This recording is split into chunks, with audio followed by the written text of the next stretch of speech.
Bon bah cette vidéo elle s'adresse à 20 millions de Français. Vous imaginez 20 millions de Français qui ne considèrent pas que la Russie est un danger pour la France. Et ça c'est de la faute à qui?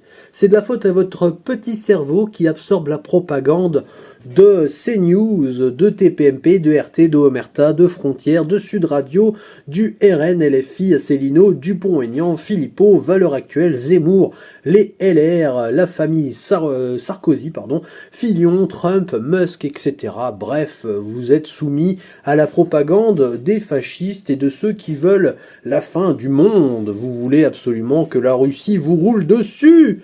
Hein, vous êtes irresponsables, bande de petits chenapans. Bon, écoutez cette propagande d'État, j'ai envie de dire, du système qui veut nous faire culpabiliser sur le fait que nous, les 20 millions de Français, qui ne veulent pas faire la guerre et qui ne trouvent pas visiblement que la Russie n'est pas une menace, enfin est une menace pour eux. Moi personnellement je pense que la Russie n'est pas une menace. Si elle était une menace, on serait déjà en conflit avec elle. Si elle était une menace, elle aurait déjà roulé sur l'Ukraine malgré les aides qu'on a fournies depuis 3 ans maintenant. Et si la Russie était une menace, elle n'aurait pas essayé de négocier des accords de paix avec Trump. D'accord, ça c'est mon point de vue, évidemment, vous avez le droit d'avoir un point de vue différent, mais bon, je sais pas moi, tu fais A plus B plus C, et puis tu obtiens le résultat escompté, si je puis dire. Donc enfin, 1 plus 1 égale 2, ou 11, ça dépend de qui compte. Mais bon, dans tous les cas, pour moi, la Russie n'est pas un danger. Par contre, pour certaines personnes, écoutez sur France Inter, Sébastien Lecornu, il n'y a pas un agent de la DGSE. Donc la DGSE, si je dis pas de bêtises, c'est Service Secret Français. Enfin, peut-être que je dis des conneries, mais bon, c'est un service assez important. Pas un officier d'état-major en France qui considère que la Russie n'est pas une menace. Bon, bah on va écouter ça.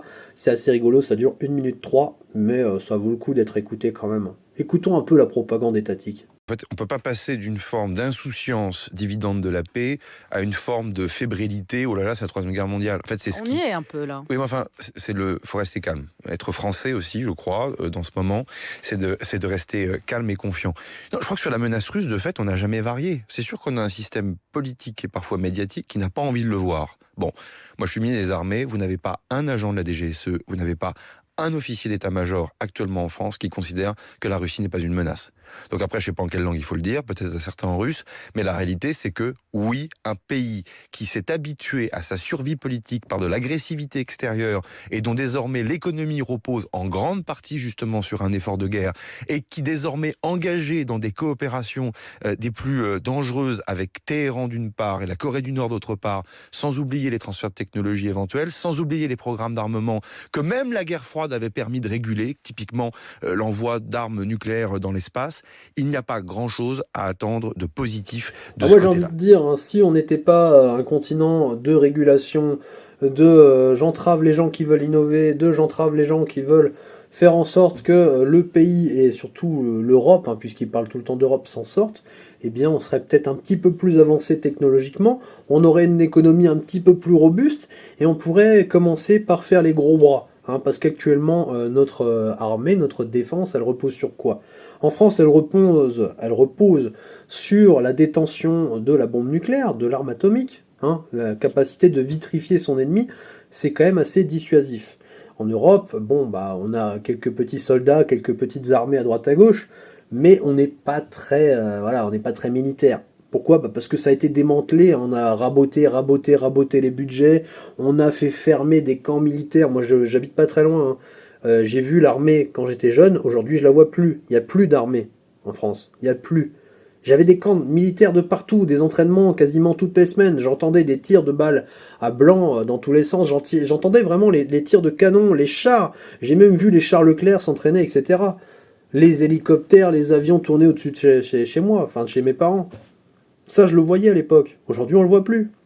Et là, il s'excite un petit peu en se disant « Waouh, les États-Unis se désolidarisent de notre situation, ils veulent plus nous défendre. Comment on va faire ?» Mais les gars, fallait y réfléchir un petit peu avant. Vous êtes là, vous donnez votre souveraineté à tout le monde. Vraiment, vous la soldez. C'est même pas vous la vendez, vous la donnez. Et après, vous êtes là, oui, mais là, il faut se défendre parce que la Russie, elle va nous attaquer et on est dans la merde. Alors du coup, on va faire peur à tout le monde pour justifier le fait qu'on va faire tourner la planche à billets pour réarmer l'Europe. C'est même pas on réarme les pays, c'est on réarme l'Europe.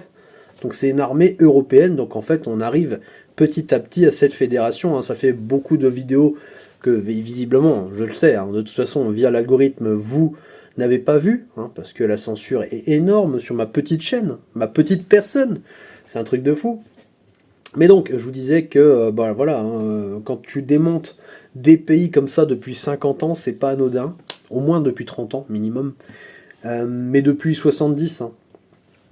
70, on est en train de s'écrouler, et puis là, ça s'accélère vraiment. Et bien tout ça, c'est dans le but de créer quelque chose de plus gros.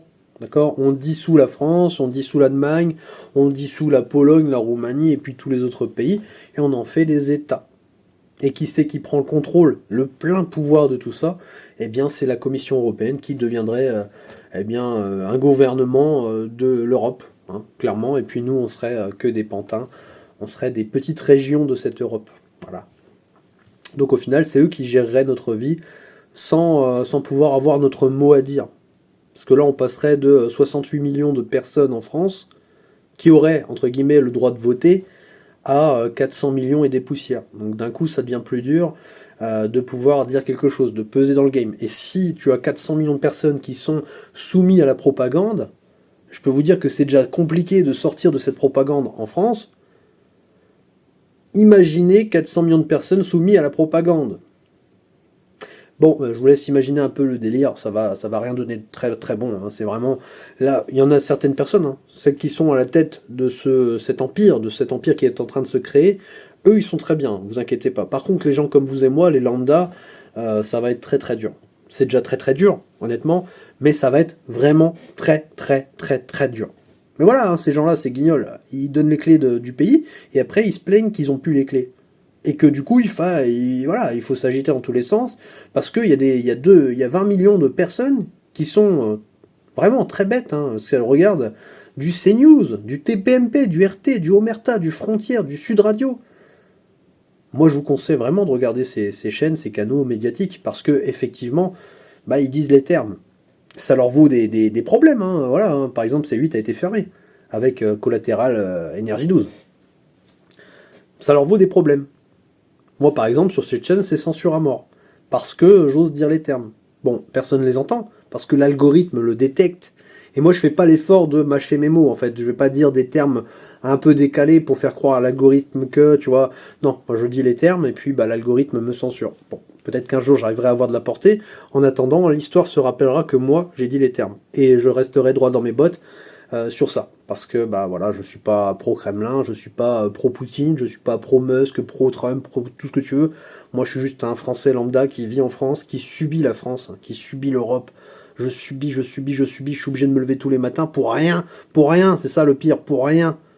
Et c'est comme ça pour beaucoup de monde. Et ça fait de moi un fasciste, ça fait de moi un pro-russe, ça fait moi... Non mais faut arrêter.